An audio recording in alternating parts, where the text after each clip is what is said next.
My name is Art Webb, and I've taken into consideration the quote, "Follow your bliss." I looked it up, and it's derived from blithe, which is careless and effortless and kind of fits into the description of allowing. Perfect. But it brought me to a point where I realized when I was a kid, that was the feeling that I had. But at the same time, blithe also, you also want to add it into blithering, because a blithering idiot is also careless. And that's kind of how I felt when I was a kid. Well, but that's what we're talking about. We love hearing this from you. We want to just amplify something. That's the way we started today, wasn't it? When we say, why don't you let go of the oars and just go with the flow? And people say, that just seems like a blithering idiot. That just seems lazy. That doesn't seem like amounting to anything. And we say, how's it working out, this upstream thing you're doing? We're appreciating your remarks. We are in agreement. But we would not worry about someone else thinking that you are a blithering idiot when you are going with the flow and thriving. So my question, because I've done a lot of research, I've listened to countless audio lectures of various people and have just absorbed so much knowledge. And just this whole summer, I mean, it's been an extreme learning experience. And one thing that I really feel that a lot of the people where I come from have like a struggle is becoming too conscious of yourself.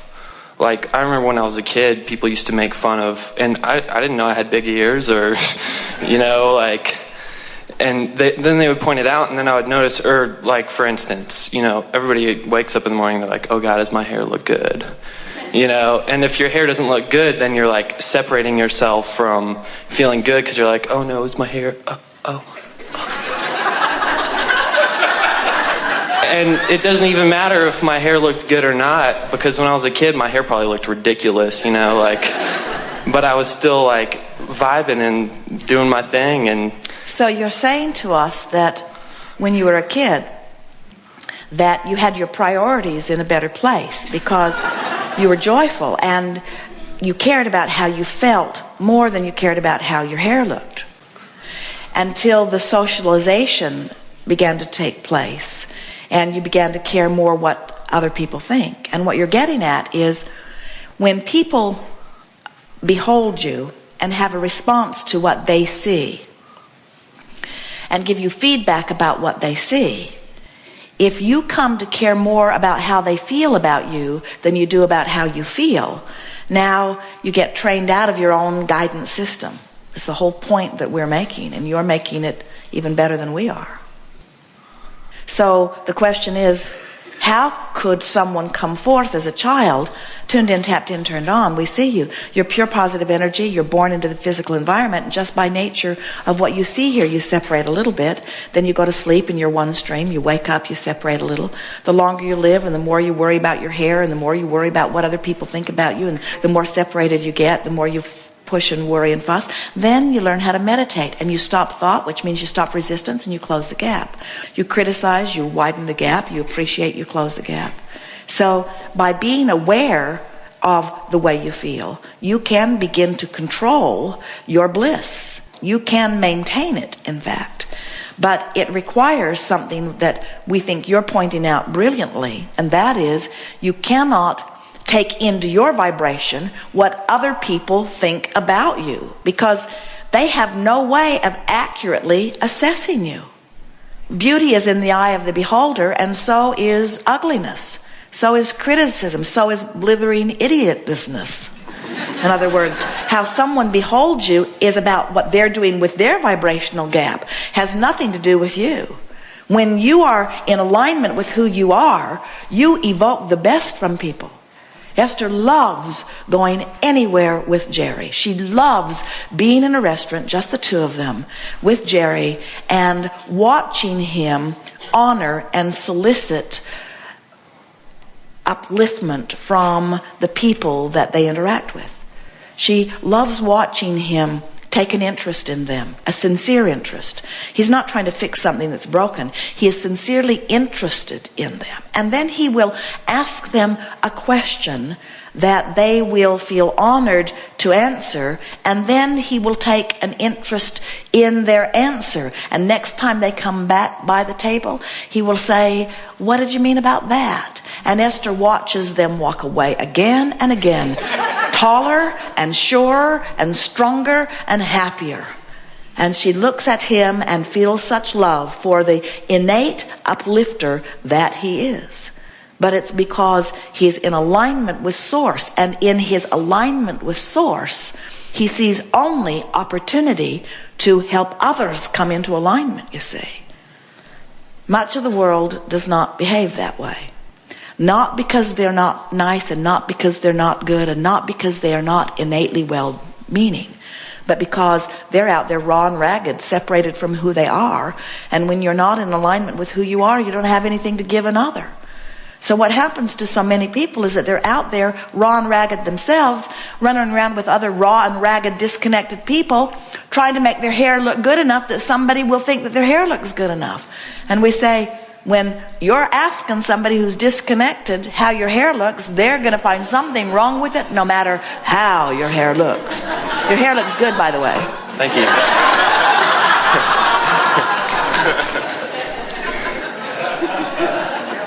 So the last thing Esther said as she walked down the hallway is, "It's too late." And the next thing she said was, "Who cares?"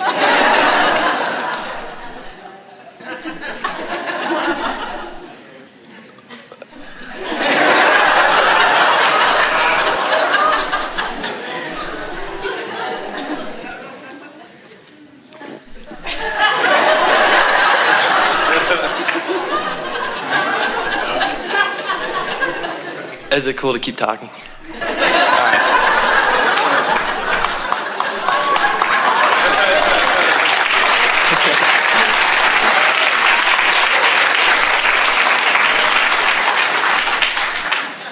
Now, if you're in a room full of people like this, who adore you, it's easy, isn't it?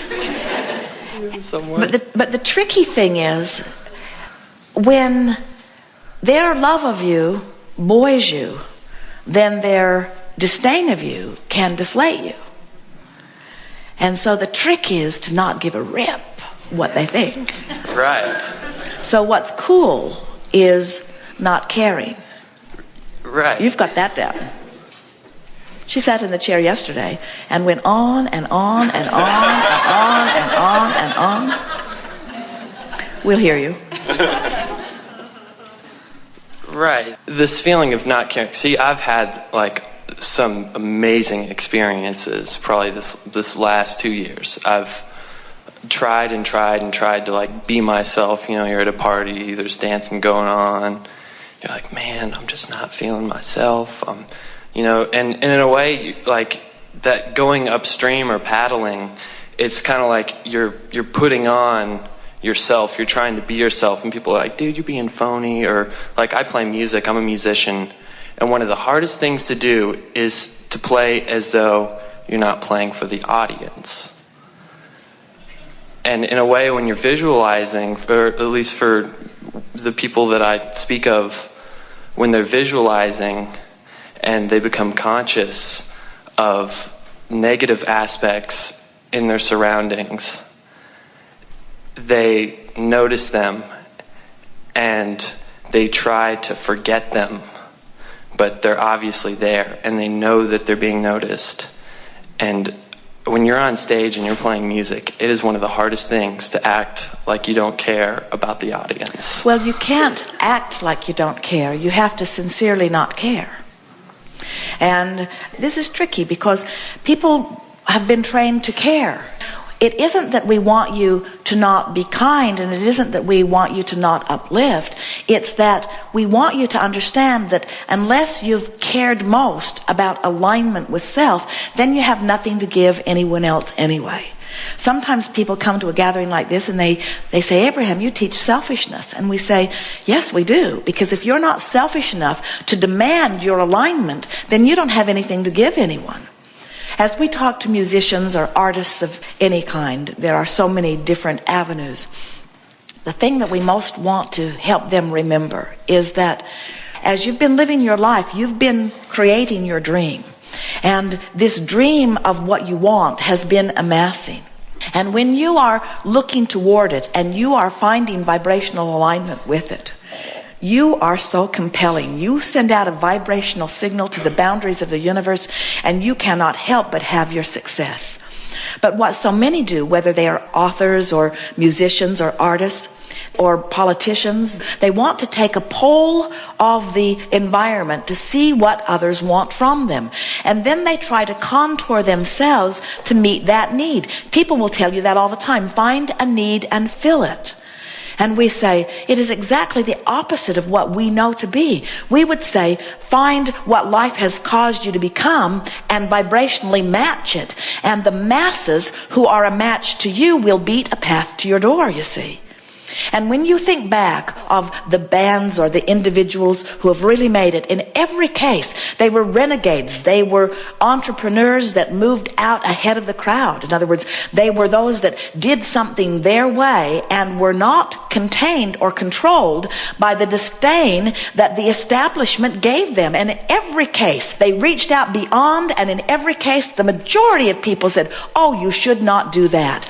But because they held to their dream, because it was more alive than the peanut gallery that was disagreeing, they stayed in vibrational alignment with who they were and radiated a powerful signal and thrived. Sometimes they get swept up into the world where they can't help but consider what's going on. In other words, think about the greats that you know. And almost without exception, they followed this path where they had a dream. They followed their dream. They didn't listen to what anybody else said about it. They came into alignment and they thrived. And it wasn't until then they become this big public figure where the demand of the public causes them to do as you are saying, evaluate self, that they began to get scattered again. But they don't have to ever be scattered because their dream never stops expanding.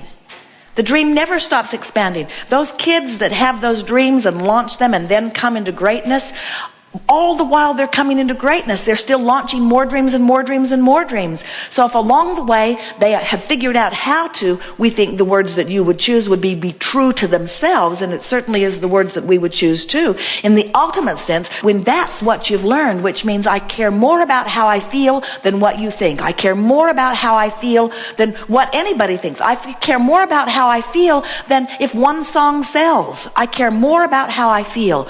When that's really how you feel, you'll come into alignment, you'll radiate a signal, and you'll thrive. And the world will stand back in amazement and say, how is it that that happens? And then later on the world will say, not only did this one have a dream and accomplishment, but this one, rare of all rarities, this one kept getting a new dream and accomplishing it too, and a new dream and accomplishing it too. And you know what? He doesn't seem to care about what anybody else thinks. He seems to just be going merrily on his way. It's as if the whole world is his oyster. And we say, it is. It is. That's the way it is supposed to be. But you got to factor out the peanut gallery. You've got to factor out the press. You've got to factor out the critics.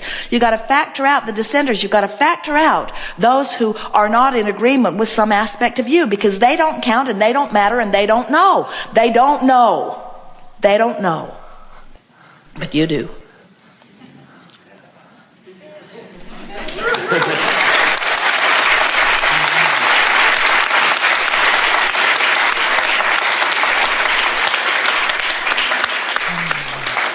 Something else? Yeah, but it's not a question. I just wanted to point out, like, for the last 3 months, like, see, we went on your website and I was like, Dad, look, they're doing seminars. Oh my gosh.